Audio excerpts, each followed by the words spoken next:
Hello everyone, myself Shilpi Moitro, Assistant Professor of English in Falakata College, Alipurduar under North Bengal University. Today's lesson plan is based on Kamla Das's poem An Introduction. It is in Core Course 3 under Unit 3 and is for second semester students of English Honours.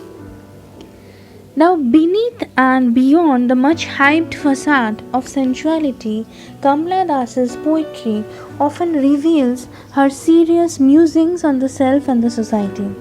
Astonishingly and interesting enough, the self that is presented in her poems always stands to be a fragmented one, a bifurcated one which is always in opposition with the society, because the society is against the self, and actually the society presents the obstacles in a much more heinous manner, so that the self becomes deflowered. An introduction which is taken from her first volume of poetry, Summer in Calcutta, which was published in 1965 and can be cited as one of the brilliant cases which actually addresses the self which is threatened thoroughly by the other. Here we find that the self stands for the individual self, or the individual identity that any woman craves. Even we must not forget, or the readers must not forget, the fact that Kamla Das, being a woman, always craves for a kind of identity, craves for a kind of selfhood that the society denies. And here the other stands for the patriarchy, the male dominated society, which tries to bind women with the social pressures and also the strictures. Therefore, each and every woman that are presented in the poem suffers from a kind of claustrophobia. There is a sensitive awareness that we find in her poems, and it is presented in the surroundings that have been dealt in her works. The repulsive effect of sordidness, boredom, ugliness, and horror have been beautifully portrayed in her poem. This particular poem, An Introduction, is not only about introducing the self of a woman, but also about the constricting influence of the others. She tries to address the issues of women and how she is molded by the societal pressures, which in a way determines the individuality. The terms like self-assertion and self-empowerment has been given more emphasis and importance on this particular poem. This poem also shows how cultural imposition asserts the identity of one individual. This poem speaks or analyzes how the culture, society, tradition, and the male dominated society or the androcentric world creates obstacles in the life of a woman. Unfortunately, the woman loses her self esteem and identity and loses her freedom of her own self. She fails to identify herself, and she fails to acknowledge the purpose for which she is a living being. Her selfhood is questioned and judged by the society. At the very outset, she rejects any kind of political association that can frame her identity.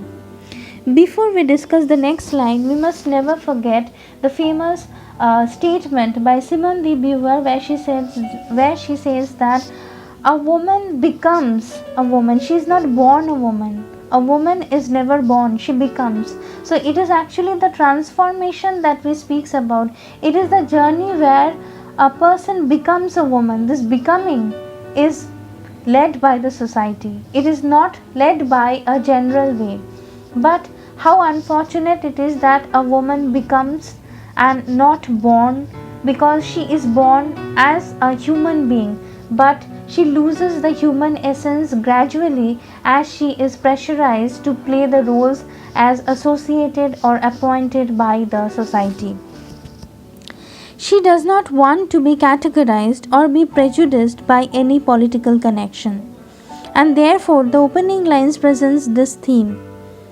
I don't know politics, but I know the names of those in power and can repeat them like days of week or names of months beginning with Nehru. Here is an ironic presumption that a woman is relegated to the margin and can never belong to the center because the center is for the males and the women are always the subalterns. They are the subalterns always because they are doubly marginalized. In the next few lines, she presents her identity as a common woman who is made to obey certain norms and linguistic dogmas. We, the readers, actually hear her plea. Why not let me speak in any language I like? The language I speak becomes mine. Its distortions, its queerness, all mine, mine alone. A language is a vital instrument for expression, as it expresses the self in all its colors. Then comes the detailed description of her puberty, where she passes from the state of childhood to adulthood, or we can say from innocence to experience. Ironically, even before she realizes this transformation that goes within her body, it is the society which notifies her and prescribes the do's and the don'ts. Her confused state asked for love, and probably this was the thing that the society was waiting for. And that love resulted in a kind of sexual turbulence which created commotion in her mind. Even before she understood what was actually going on and also the essence of love, she was married forcefully, and the youth whom she called as her better half or her husband confined her in the bedroom and closed the door. It was a kind of sexual assault that she faced. Marital rape is also a kind of domestic violence, although very few will acknowledge it. Your body is your own. Marriage does not mean that you legally hand over your body to your husband. She felt harassed, embarrassed, and most of all, humiliated. She hated to call herself as a woman. She started questioning her womanhood, since her body defines her womanhood. She decided to wipe out the significations or signs of her womanliness as is prescribed by the society. Then I wore a shirt and my brother's trousers, cut my hair short, and ignored my womanliness. But the society asks her to play her feminine roles. Dress in saris, be girl, be wife, they said. Be embroider, be cook, be a quarreler with servants. Fit in, oh, belong, cried the categorizers. But she is a rebel and has a revolutionary spirit. Therefore, she wants to be a misfit or simply belong to somewhere where she doesn't feel left out. Now she believes she must take a name and assume an identity that would define herself in a new manner, in an innovative manner, away from the barriers and definitions of the society. She hates the constructed notions as the society has given her always. She doesn't want to play any pretending games, nor be called as a hysteric or a schizophrenic. She must be strong, and she is, and she must have a strong willpower, and should not cry whenever she is jilted in love. She met a man and loved him, called him by not any specific name but a common name is given to him, because he is every man who is in search of love and looks forward to every woman. He or she is identified by I, the individual self, that tries to assert everywhere. She calls herself both a sinner and a saint because she did not faithfully play her gendered role. The binaries are present as she is both the beloved and the betrayed. So the readers must note the dualities that are present, and the students must not forget the concept of being a female or the feminine role that have been presented in such a delicate manner by the poet herself. So therefore some of the definitions like the feminine roles or the construction of gender and the construction of sex becomes very important. Now let me come to the definition of the gender and sex, which is very important for understanding this particular poem. Sex is something which is biological, but gender is something which is a social construction.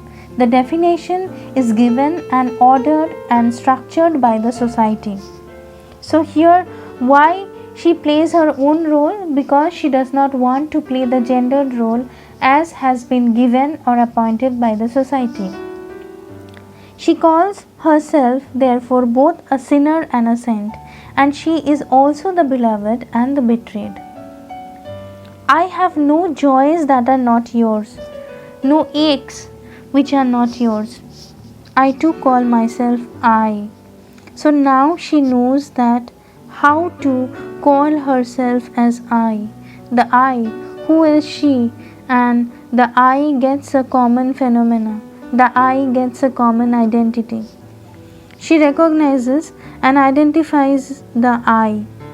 I is her individuality and her individual identity that speaks of herself, lost self, we may say, and her womanhood that she tries to cherish.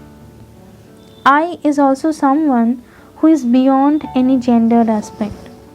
I is the woman who has lost her way amidst the constructed and structured parts of the society. Thank you, dear listeners.